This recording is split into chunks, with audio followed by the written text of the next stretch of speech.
how to manage your time. Yes, I know that this is a really, really big topic because a lot of people are working at home. There are so many things going on. We really had to rearrange our lives because of, what's going on in the world. It's very important that we know how to manage our time. And so, how do you know that you may have a problem with managing your time? Or not so much of a problem, but that you would be able to manage your time better, right? If you find yourself saying, oh my gosh, there's not enough time in the day, you're feeling overwhelmed, you're not meeting productivity at work or at school, you feel like you didn't get much done during the day, or you didn't get everything done that was on your list, or you're feeling behind, or this is a big one too, and I can speak for myself with this one, and it is forgetting things, right? There may be something that you thought you prioritized, or something that you really thought you needed to do, or that you did need to do, and at the end of the day you're like, oh my gosh, I forgot to do this and that. So those are some of the signs that will tell you, okay, I need to really get in control of my time. I need to manage my time better. Well, when it comes to mental health, managing time will be able to allow you to clear your mind, because you know what's important, you know what needs to get done, and most importantly, you know when it needs to get done, right? Definitely help with reducing your stress when you're able to kind of, manage things.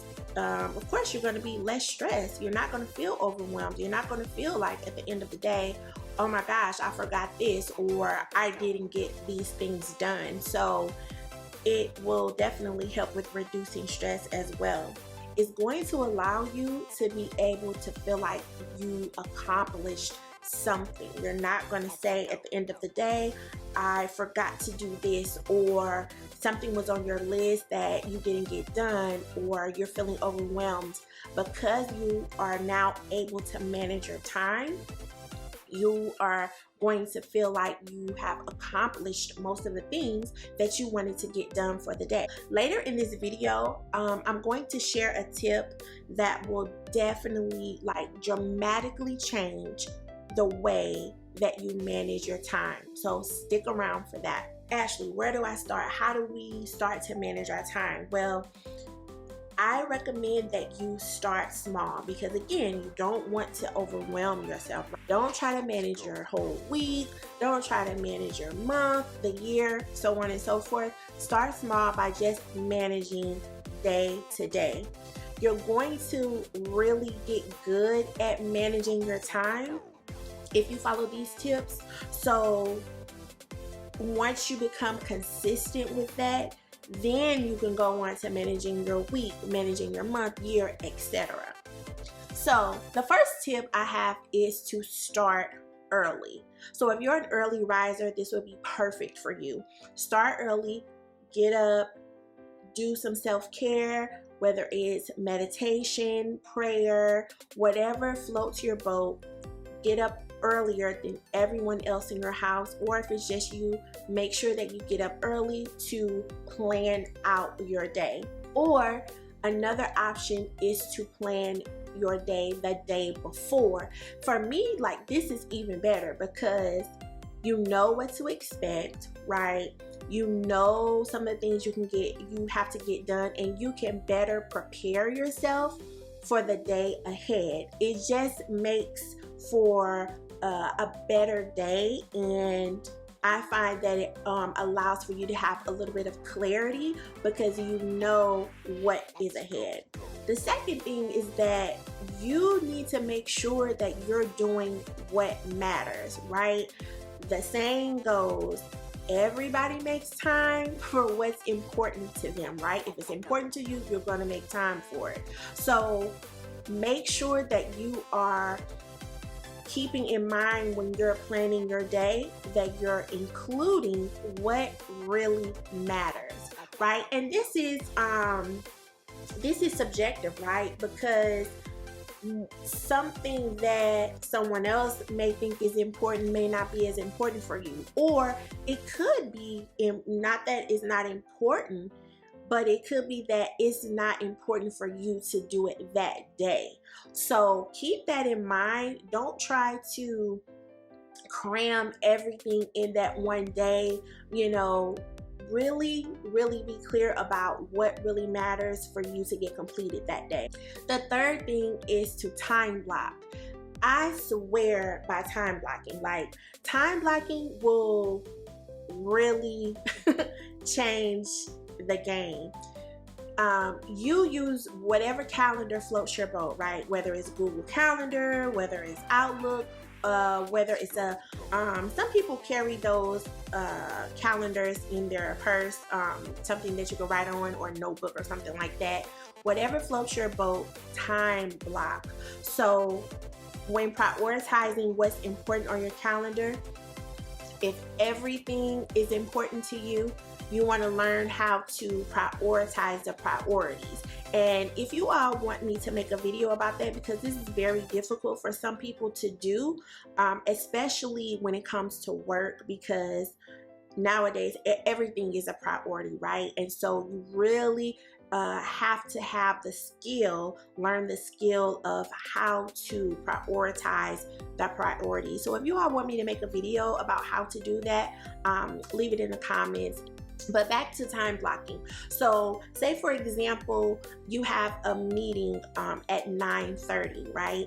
So the day before, or if you're an early riser and you're planning for your day, you want to look at your calendar and you want to block off 9:30 to 10:30, whatever time your meeting is, right? And the great thing about whatever calendar you have is you can set up alerts. So alerts can come up on your computer screen, alerts can come up on your phone, where it's going to remind you. You can set up those reminders a day before. You can set them up, I think the latest you can do it. No, you can do it 15 minutes. I think there's a 5-minute alert where you're going to be alerted, okay, your meeting is about to start, right? So you have already blocked the time out for that particular task. Time blocking is going to allow you to stay in the present. And you have a meeting at 9:30, from 9:30 to 10:30. During that time, you are only going to be present in that meeting. You're not going to be thinking about what you have to do at 4 p.m. Time blocking has allowed for you to say, this is what I need to get done, or this is what I have planned to do during this time. If you really struggle, with time management, I encourage you to schedule everything. From 6:30 a.m. to 7 a.m. meditation. From 8 o'clock to 8:30, check emails. From 9 o'clock to 10 o'clock, have a team meeting. Whatever it is, I encourage you to put it on your calendar, because again, you're going to get those alerts, and it kind of conditions you to follow what you have planned for the day. And again, it's going to keep your mind focused on that, so you're not getting distracted by thoughts of other things. You know exactly what you're doing at that particular time. Set boundaries with yourself and others. So it's so important to say no to what's not important for your day. And I know this is difficult too, but we have to get in the habit of not saying yes to everything if you're going to be overwhelmed, or that it's going to be too much for you. No, I'm not able to do it today. How about next week? No, I'm not able to do it today. How about this weekend? And also set a boundary for yourself. With remote work, there is a lot of overlap between work and home life, right? So your schedule may say for you to your day ends at 4 p.m., but then you find yourself still doing work tasks at 5 p.m. Then you take a break, you come back, work tasks, continuing to finish up task at 9 p.m., so on and so forth, right? But that doesn't allow for a balance when it comes to activities that you have in your life. Setting the boundary with yourself of leaving work at a certain time. This all depends on your work environment, depends on what kind of manager you have. When it comes to home life, it depends on the type of environment that you're in. This is, I think, an easy framework for you to get started with managing your time. It's very easy, very doable, given the fact that you, first of all, start and be consistent with the tips that I'm giving you. If you do those two things, I guarantee you will be managing your time in no time. The major key that I wanted to share with you all through all of these tips, and what will dramatically and drastically change how you manage your time, is changing your perspective. Yes. Stop thinking there's not enough time in the day. Stop thinking your day has not been successful because you didn't complete all 30 tasks that you had planned. Change your perspective to, I had 20 things, 20 tasks to complete for the day, and I got 4 done. I accomplished something.